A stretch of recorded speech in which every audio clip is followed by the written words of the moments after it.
A few days after, a Dutch ship came into the harbor, and they carried me on board, in hopes that the captain would purchase me. As they went, I heard them agree that, if they could not sell me then, they would throw me overboard. I was in extreme agonies when I heard this, and as soon as ever I saw the Dutch captain, I ran to him, and put my arms around him, and said, "Father, save me." For I knew that if he did not buy me, I should be treated very ill, or possibly murdered. And though he did not understand my language, yet it pleased the Almighty to influence him in my behalf, and he bought me for 2 yards of check, which is of more value there than in England.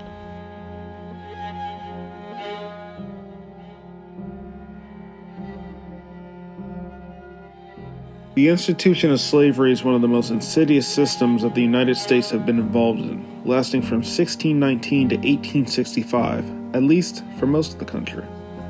New Jersey, however, staunchly held on to the institution for an extra 6 months. The next governor to take office thankfully decided to catch up with the rest of the country in January of 1866. Despite being a northern state, New Jersey held a lot of sentiment towards slavery, mainly due to the state's benefit from the practice. Rutgers University, our state college, was constructed thanks to the use of slave labor. The dark talons of slavery were firmly dug into our state, and it's time to investigate how exactly that happened, and what the lasting impacts of delaying the 13th Amendment's ratification exactly were. All and every Negro, Indian, or other slave who shall murder or otherwise kill or conspire or attempt the death of any of Her Majesty's liege people not being slaves, or shall commit any rape, or shall willfully burn any dwelling house, barn, stable, outhouse, stack, or stacks of corn or hay, or shall willfully mutilate, maim, or dismember any of said subjects not being slaves, or shall willfully murder any Negro, Indian, or mulatto slave within this province, and thereof be convicted, he, she, or they so offending shall suffer the pains of death in such manner as the aggravation or enormity of their crimes shall merit and require. The United States during the 17th century was dominated by Dutch-based institutions, particularly the Dutch West India Company and the Dutch Reformed Church.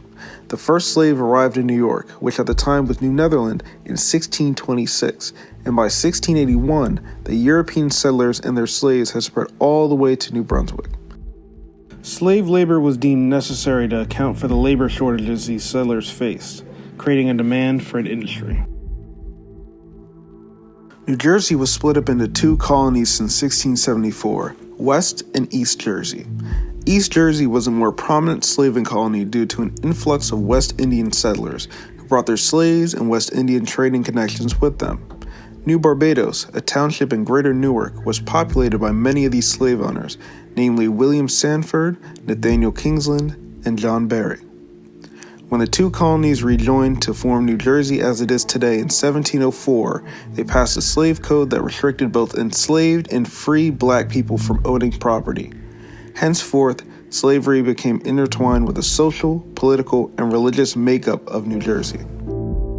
Many white men benefited from slavery, becoming merchant lords and slave barons thanks to their riches.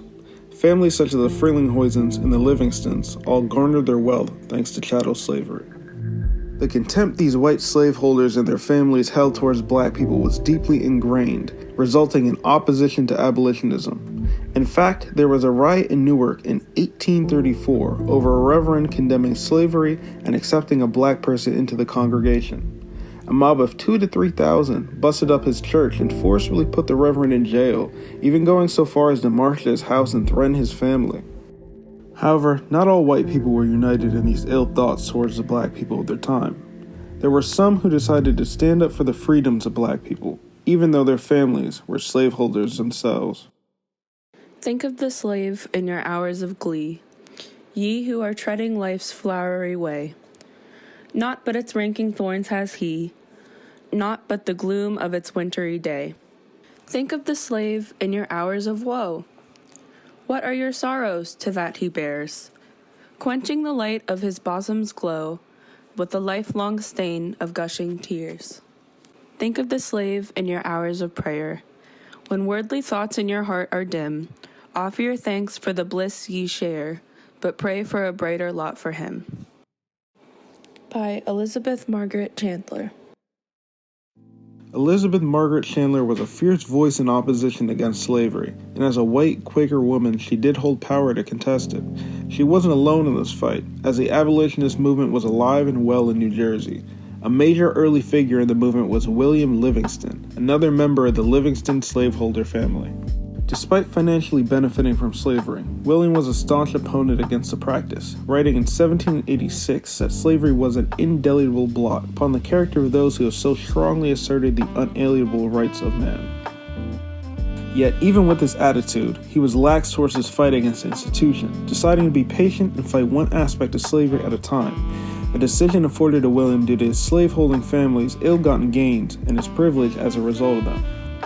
William wasn't the only voice championing abolitionism, and in fact there was a voice much less connected to slaveholding wealth making himself known. Samuel Cornish was born a free black man in 1795. His family moved to New York in his youth, where he later went to school to become a minister. He founded the New Demeter Street Presbyterian Church in 1821, before flexing his journalistic talent and editing the first black-owned and operated newspaper in the United States, Freedom's Journal. Here, Cornish laid bare his abolitionist views, desiring for black men to vote and arguing against colonialism and lynchings. He understood that poverty was a substantial issue for black people, so he attacked from that angle. He figured if black families worried less about having enough to stay afloat, their children would be able to go to college as he had. They also lacked fundamentals, such as warm clothing in the winter, and Cornish wished to remedy this too. Cornish moved to New Jersey later on, first to New Barbados. However, after facing discrimination and prejudice, he quickly resettled in Newark, where he became the pastor of the Plain Street Colored Presbyterian Church and continued his abolitionist movement in our state. Even with the country leaning towards abolitionism with Lincoln's Emancipation Proclamation, New Jersey was stagnant. Many leaders in the state didn't support Honest Abe, instead desiring to keep their slaves and the gains gotten from them, despite the pushback from civic figures like Cornish and others. Laws had been passed to start chokeholding the institution, namely the Gradual Abolition Law, which freed slaves born past July 4, 1804, once they reached 21 years of age for women and 25 for men. However, that law also played a hand in preventing slaves from achieving freedom with the rest of the country, as slaveholders held on to it to keep their slaves for literally as long as they could. Like leeches, they wanted to drain all the use out of them. By our unpaid labor and suffering, we have earned the right to the soil, many times over and over, and now we are determined to have it. Holding on to slavery had a cost on New Jersey we're still paying to this day. The racial disparities between black and white residents within the state are at one of the highest in the country, especially in areas such as wealth and incarceration. According to state data, on May 1st, 2019, only 8 white kids have been in prison that year in comparison to 113 black kids. Today, black children are 30 times more likely to be incarcerated than their white counterparts. That doesn't even speak to the vast wealth disparity within the state. New Jersey has a worse racial inequality when it comes to wealth, as a median household income for a white family is $300,000, the highest in the country, while it's only $5,900 for black families. White families make about 52 times more than black families today. That's just absurd. That's not to mention the literal racial segregation that is still existent within the state. Due to the wealth gap between white residents and non-white residents, almost half the black students in the state attend schools that are more than 90% non-white. Currently, even more attend schools that are closer to 75%. It's safe to say there's a case for reparations here, and Ta-Nehisi Coates backs me up on this. In his case for reparations, an article he wrote for the Atlantic newspaper in 2014, he states that the early American economy was built on slave labor. The Capitol and the White House were built by slaves. An honest assessment of America's relationship to the black family reveals the country to be not its nurturer, but its destroyer. And the destroyer it has been here in New Jersey too. Slaves built Rutgers University, and the campus still stands today benefiting and thriving from their work. Black people today are racked by a steep racial inequality and still suffer from a sense of segregation. Is there not enough claim yet for some sort of reparation? An America that asks what it owes its most vulnerable citizens is improved and humane. An America that looks away is ignoring not just the sins of the past, but the sins of the present and the certain sins of the future. New Jersey has already stepped up on that initiative. In 2022, a New Jersey's Reparations Task Force was established by Senators Sandra B. Cunningham and Renee C. Burgess. The mission of this task force is to conduct research and develop reparatory proposals and recommendations to address the generational harms caused by New Jersey's role in America's institution of slavery and its legacy of systemic racial discrimination. There has to be a sense of compensation for the irreparable harm issued upon Black Americans and their descendants to this day. There is no reason there should be such an insane wealth disparity in a state held as one of the most diverse in the nation. If anything, our diversity is a cloak used to hide the racial inequality that lies just barely beneath the surface.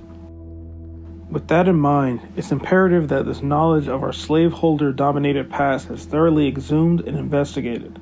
Knowledge is a strength, not a weakness. There are some in America who believe that removing our history is a way to move forward. This is America built off the backs of slaves on stolen land, and that curriculum comes in. Then we don't send them money. But in doing so, we are only doomed to fall back into a cycle of ignorance.